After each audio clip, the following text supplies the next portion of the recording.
उसके जिम्मेदार हम हैं। 2019 के बाद लोग बेहद खुश हैं। 2019 के बाद लोगों ने तरक्की देखी, लोगों ने रोज़गार देखा, लोगों को अंधेरे से निकाल के एक रोशनी की तरफ वो ले गए। तो उम्मीदवार उतारे ना मैदान में। बीजेपी का उम्मीदवार क्यों नहीं उतर रहा है? तरुण चुग साहब को पीपल्स कॉन्फ्रेंस या अपनी पार्टी की मदद लेने की ज़रूरत क्यों? वो पीछे से क्यों रस्सी लगाम पकड़े हुए हैं? मैदान में उतारे अपने तीनों उम्मीदवार। हम भी देखें कि वज़ीर आज़म साहब की तकरीर में कितना दम है और क्या वाकई ज़मीनी सतह पे उसका कोई नामो निशान है या नहीं है। सर, आर्टिकल की मनसूखी इलेक्शन के लिए नहीं बनी थी।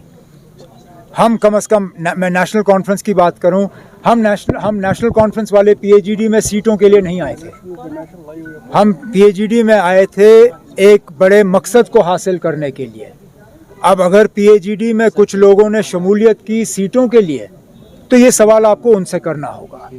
हम सीटों के लिए नहीं आए थे। हमने सीटों का जो है हमने पीएचईडी को सीटों के मतलब बंटवारे का जो है एक जरिया नहीं बनाया।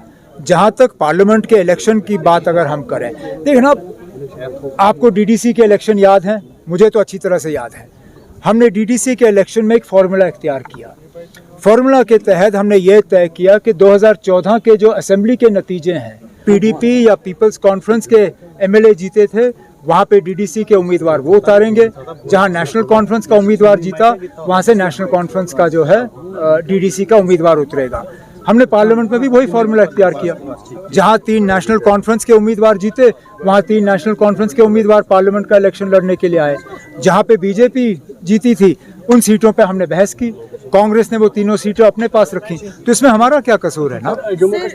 आपको खुद ब खुद पता चलेगा हम लोगों के पास क्या लेके जा रहे हैं। हम इंडिया अलायंस का एजेंडा लेके जा रहे हैं, हम अपना एजेंडा लेके जा रहे हैं। हम दिल्ली की जो तानाशाही रही है उसके खिलाफ लोगों में जा रहे हैं।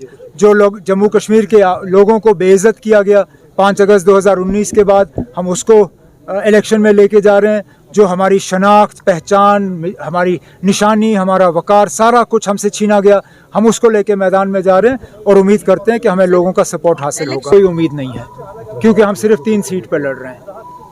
अगर अब पार्लियामेंट जो है वो 500 से ज़्यादा सीटों पे जो है वो तैनात होती है। हमारे 3 सीटों से इक़्तिदार में कोई ख़ास तब्दीली आएगी नहीं। इक़्तिदार वाली इलेक्शन जो है वो अगस्त सितंबर में होगी। उस दौरान आप मुझसे ये सवाल करिए, मैं इस सवाल का उस वक्त जवाब दूंगा। चलिए, शुक्रिया।